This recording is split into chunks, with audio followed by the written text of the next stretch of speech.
Ramayan episode 9 Ayodhya का विलाप। जब पिता ने पुत्र को खो दिया, यह प्रस्थान नहीं था। ये एक युग का शांत पतन था। जिस नगर ने राम के लिए सिंहासन सजाया था, उसी नगर ने आज अपने प्राणों को वन की ओर जाते देखा। सरयू के तट पर अंतिम दृष्टि सरयू धीमी गति से बह रही थी। उसकी लहरों में कोई उत्सव नहीं था, कोई उल्लास नहीं। राम कुछ क्षण नदी के तट पर रुके। पीछे अयोध्या, आगे वन। सीता मौन खड़ी थी, लक्ष्मण सजग। राम ने नदी को प्रणाम किया। हे सरयू, मेरी मातृभूमि की साक्षी बनना। यह विदाई कठोर नहीं थी, यह संयमित थी। अयोध्या का जागना जब सूर्य उगा तो अयोध्या को सच का भान हुआ। दीप बुझ चुके थे, फूल मुरझा चुके थे, और राम नगर में नहीं थे। लोग गलियों में निकल आए। क्या यह स्वप्न था? क्या राम वास्तव में चले गए? नगर एक साथ रो उठा। राजमहल का सन्नाटा महल में अजीब सी शांति थी। वह शांति शांति नहीं, शून्य थी। दशरथ अपने कक्ष में अकेले थे। उनकी आंखें द्वार की ओर थीं, मानो राम अभी लौट आएंगे, पर द्वार मौन था। दशरथ का पश्चाताप दशरथ धीरे धीरे भूतकाल में उतरने लगे। उन्हें वह दिन याद आया जब एक युवा राजा ने शब्दभेदी बाण से श्रवण कुमार को अज्ञानवश मार दिया था, और उसके पिता ने शाप दिया था, तू भी पुत्र वियोग में प्राण त्यागेगा। आज वह शाप सत्य बन रहा था। राजा का विलाप। दशरथ भूमि पर बैठ गए। राम, उनके होठों से सिर्फ यही नाम निकल रहा था, मेरे पुत्र, मेरी आंखों की रोशनी। उनका हृदय अब राजा का नहीं था, वह एक पिता का था जो अपने पुत्र को खो चुका था। कैकेयी का मौन। कैकेयी अपने कक्ष में थी। उत्सव का कोई चिन्ह नहीं, न विजय न संतोष। उनके सामने मंथरा खड़ी थी, पर अब उसके शब्द निष्प्रभावी थे, क्योंकि जब परिणाम सामने आता है तो षड्यंत्र मौन हो जाता है।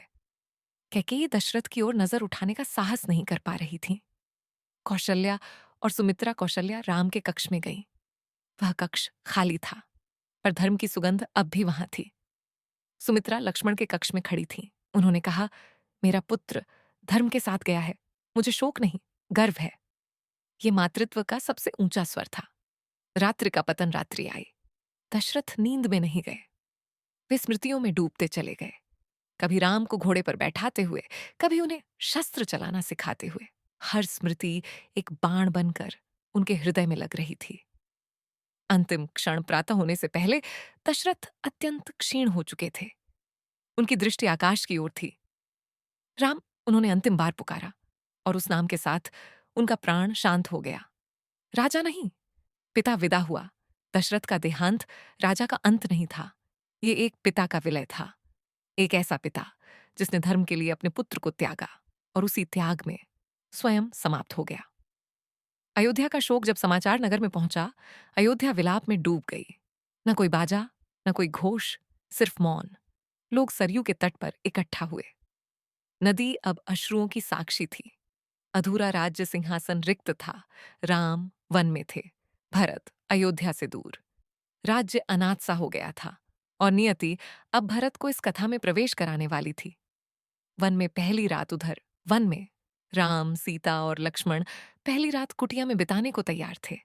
सीता धरती पर शयन कर रही थीं, लक्ष्मण जाग रहे थे, राम आकाश की ओर देख रहे थे।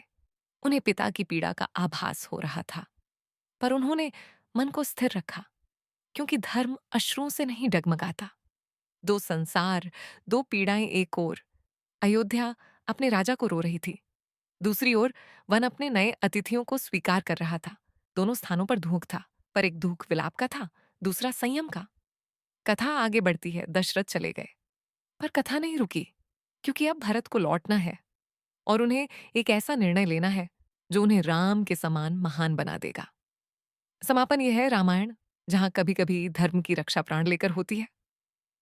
अगले एपिसोड में भरत की वापसी, जब सिंहासन ने त्याग को प्रणाम किया, जहां एक भाई राज्य से नहीं, राम के चरणों से शासन करेगा।